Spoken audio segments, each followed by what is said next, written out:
Films in Focus with David Sterritt is underwritten by The Movie House, your destination for first-run Hollywood and independent movies, and a digital portal to the Met Opera, National Theatre Live, and special events worldwide in Millerton, New York, and on the web, themoviehouse.net. David Sterritt is the editor-in-chief of the Quarterly Review of Film and Video, contributing writer at Cineast, film professor at the Maryland Institute College of Art, and Robin Hood Radio's very own critic. He joins us weekly. The films Greta, Styx, and Woman at War. Hi, David. How are you? Doing okay, Jill. How you doing this week? Oh, fine, thanks. That's good. Well, I have 3 films today. There are not nearly enough films focused on women. Most movies remain their traditional masculine focus. Not nearly enough movies are made that really center on women. But this week, I actually have 3 of them to talk about that are out right now. And at least 2 of them are really interesting films. So it's really good to see movies focusing on women. Let me start with the one that I think is the worst of the 3 and the silliest of the 3. And it is the movie called Greta. First, there was Greta Garbo. Then there was Greta Gerwig. Now there is this movie called Greta, which I don't think is much good, even though it stars the wonderful Isabelle Huppert, the French actress who is just one of the most prolific and versatile actresses of our time. She's just wonderful, and she's fine in Greta as much as the material allows her to be, but well, the material isn't much. Greta is a movie by Neil Jordan, who in his time has made some pretty good movies, most famously The Crying Game, which is a long time ago now, but that's a terrific film in many ways. Not a masterpiece, but a terrific film.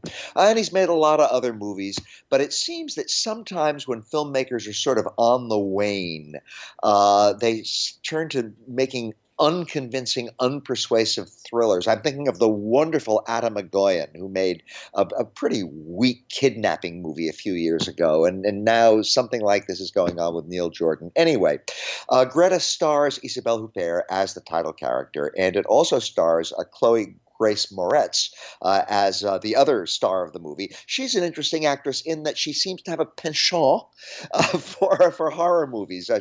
She was in the wonderful movie Let Me In, going on 10 years ago. She was in the remake of Carrie. She was in the terrific remake of Suspiria not long ago, one of last year's very, very best movies.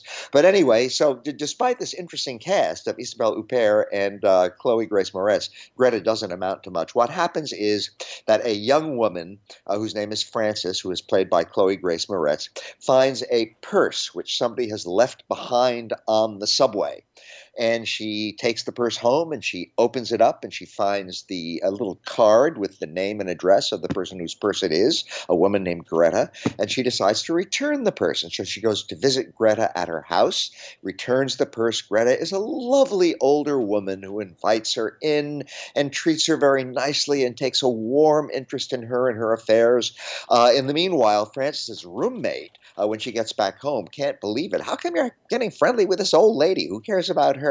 Well, she's so nice, says Frances, and the relationship between young Frances and older Greta grows closer, and the two of them start to be really friendly and do things together. And then it turns out that Greta is a total psychotic. The next thing you know, she is stalking Frances around the city and terrorizing her. And by the time you get to the end of the movie, all kinds of horrors have erupted. So that's what Greta is about. There's nothing wrong with any of this. It's sort of a standard thriller sort of plot, a stalker plot, a psychotic friend plot, all of this. And it has a few effective moments along the way, but it's just not handled well. I didn't find it taking me in. I didn't find it really gripping me. There's a chilling moment here, a chilling moment there, but then it all sort of gets spun out. There are moments in it which are just preposterous. Frances does what anybody else would do. She goes to the police. The police are totally unwilling and or unable to help, which I found rather implausible because Frances's story is really very compelling. There's this crazy woman and she's following me everywhere. But anyway, I won't go into it anymore. I found the movie unconvincing. So it's getting a good deal of publicity, and I imagine that a bunch of people are going to go to see it, and it's going to have a certain amount of visibility in the scene, but I think it's a very, very forgettable movie, a disappointment coming from Neil Jordan, a disappointment coming from Isabelle Huppert. And now that I've talked about it, I think I'm going to pretty much forget about it because there is really nothing memorable, I am afraid, about Greta. I have much more positive things to say about our other two movies today. Again, very, very woman-centric. And the second one is called Styx, which is spelled Styx, everybody, like the band and like the river Styx, which is really what the title refers to, the famous river in ancient Greek mythology that goes to the underworld. Styx is almost a one-person movie, not quite. It's really closer to a one or two person movie. But it's a very, very strong film with a very, very amazing performance by the main actress, Suzanne Wolf, who plays the main character. This, by the way, is a German and Austrian production. The main character is a woman named Rika, who is a very, very powerful person. We find out well into the film that she's a physician. Actually, we find that out at the beginning. The movie begins with a couple of scenes that seem disconnected from the rest of the film, but they really aren't disconnected. At first, we have some monkeys doing some very graceful kind of acrobatics, and then we have a car accident scene, which is actually where we first meet our main character, Rika. She is an emergency physician, and she goes to the scene of this accident and helps to save people and whatnot. But then we get into the main body of the film when Rika gets onto her yacht and she heads out into the sea, and she is going on a very, very long voyage all by herself. That's why I said this is almost a one-person movie for a lot of the running time. So she is out there, and she is going to this island that Charles Darwin visited back in his day, back in the 19th century, and that he kind of designed as kind of an artificial paradise.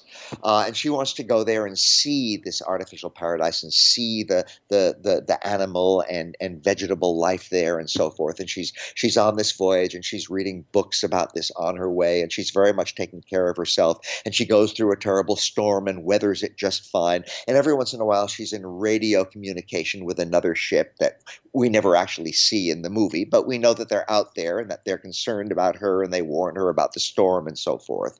But then something odd happens. She comes upon another ship out there in the middle of the sea, and it's at some distance away from her, but it's clearly in terrible distress.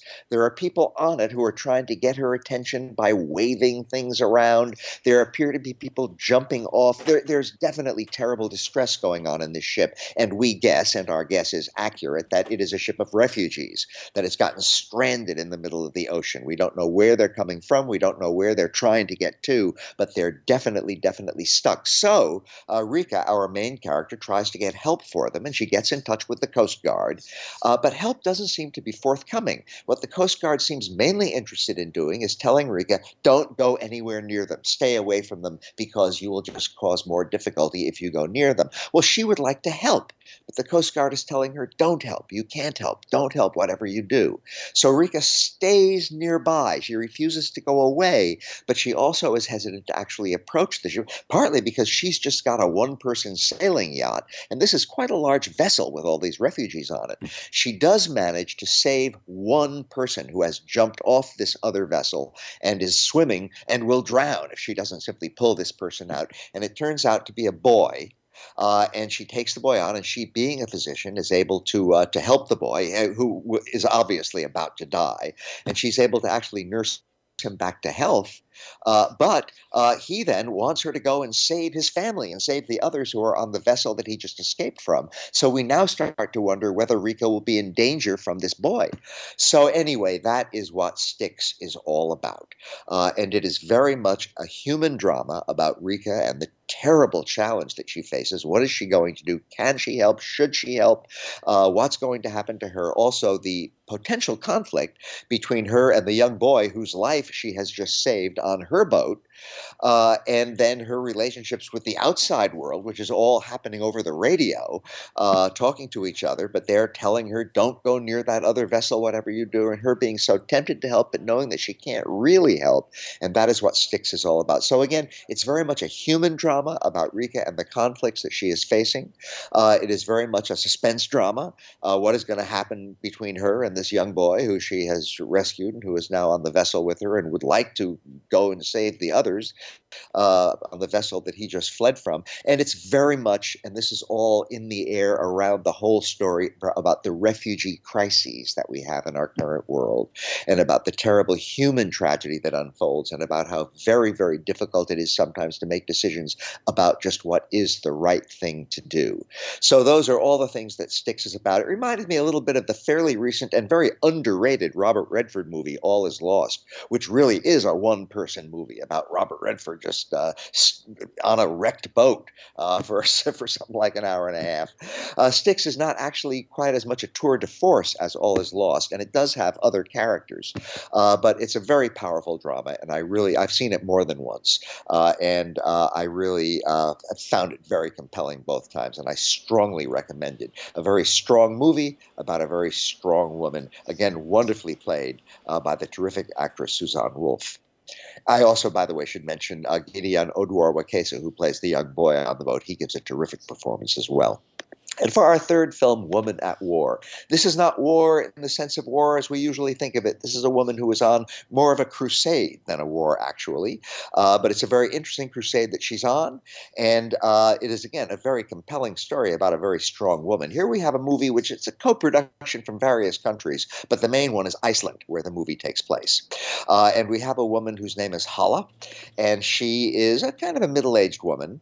And she, at the very beginning of the film, we discover that she is on a crusade, an environmental crusade. She believes that her country, her community, but also her country is being menaced by all of the industrial forces that are just wrecking the environment. And she is determined to do something about this. And so she is going out and she is actually sabotaging the infrastructure of the country to some extent, getting rid of power lines, that sort of thing, so that the industries will have a more difficult time in, as she sees it, wrecking the environment of her country, destroying the health of her country and, by extension, the planet as a whole. At the same time, she is undergoing a very personal challenge. She has been trying to adopt a child. And this has been delayed, and it's taken quite a long while to happen. And she is suddenly surprised when suddenly there is very rapid moment on this, just as her personal environmental crusade, which is, again, a sort of a private war on the industries that she feels are wrecking her country, just as that war is coming to a kind of a tipping point, her crusade, suddenly there is real motion happening, forward motion on her adoption request. So she has these two things at once. What if she continues her crusade, but it wrecks her chances, which she has been trying for so long to realize, to adopt a child? What if she adopts a child and this interferes with her ability to carry on her personal crusade? So these are the two threads of the story that are going on sort of simultaneously. At the same time, she's involved with some local people in her community, some of whom are engaged with her on her crusade against the environment wreckers, and some of which are involved in the adoption that she's been wanting to go through. And then we find out she has a twin sister. And the twin sister also becomes a character in the movie, and this all helps to lead to a happy resolution of the story at the very, very end. Also, another character who we eventually meet is the young child, the parentless child, the orphan, who she is trying very hard to adopt. So this is what Woman at War is about, and like Styx, it's a movie that has really multiple levels to it that are all kind of going on at once. We have the story of our main character, Hala, who is, and by the way, the same actress, Haldora Gerhardsdottir, plays the twin sister as well. Very good work on both of these parts. We have her personal crusade, this war that she is conducting against the industries that she feels are destroying the environment and, by extension, again, are going to destroy our planet if something isn't done about them. We also have her very personal story about her desire to adopt a child, to become a mother, And these two things intersect and intertwine sort of around each other as the story proceeds. There are some real adventure scenes in this movie. There are scenes when she goes out and she knocks down a power line in the middle of nowhere, and she has to escape from drones that are tracking her and authorities that are chasing after her and so forth. There's a local farmer who helps her, and for a while it's kind of unclear how much he's going to be able to help her and whether he is going to be willing to put his own well-being on the line to help this crazy woman who suddenly drops into his life. And again, there's real action scenes in this movie, but mainly it's a human drama, and it's a story, again, very much about something which is very real in our world, which is the idea of what's going on with heavy industry and the delicate environment of our planet. The government of Iceland actually figures into this story a bit. So there's that sort of larger political, ecological drama, and the very human drama of our main character, Hala, and also of her twin sister, Asa. So Woman at War, it's not as complicated a movie as maybe it sounds when you tell about it. It's a very, very human drama with, again, some real action, some real adventure, some real suspense. And I just had a good time. It's another movie I've seen more than once and enjoyed it very much both times, and I strongly recommend it. So my 3 woman-centric movies this week, Jill, that is my story. For which we thank you, as ever. Women-centric or not, the films, Greta, Styx, and Woman at War.